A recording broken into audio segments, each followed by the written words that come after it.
Iako je konkurs za dodelu ribolovnih područja završen, dozvole za rekreativni ribolov još uvek nisu gotove, ističu Ribolovačkom savezu Vojvodine. Dodaju da su dozvole poslate na štampu u Zavod za izradu novčanica, te da se očekuje da će uskoro biti gotove. Međutim, kako kažu, ovo nije najveći problem sa kojim je savez suočen u poslednjem periodu. Prema njihovim rečima, veliki problem su brojni neargumentovani napadi pojedinih ribolovaca koji smatraju da je Ribolovački savez Vojvodine privatno preduzeće i koji tvrde da njihovi zaposleni posao ne obavljaju valjano. Nemamo nekakvu specifičnu priču. Znači, smanjen riblji fond na reci Tamiš.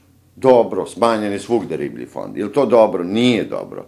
Je li treba da se bolje radi? Da, treba bolje da se radi. Jesmo mi to nešto radili?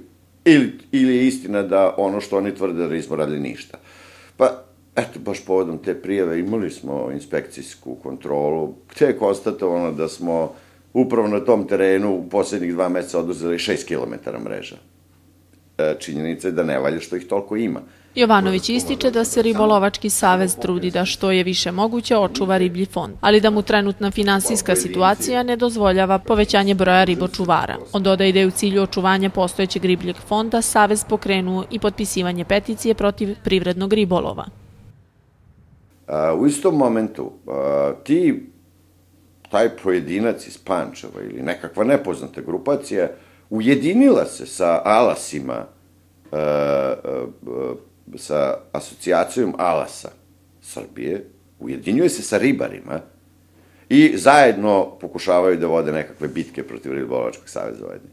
To je poprilično glupa simbioza takva dva elementa, jer, da kažem, jedna velika količina ribolovaca potpisuje te peticije.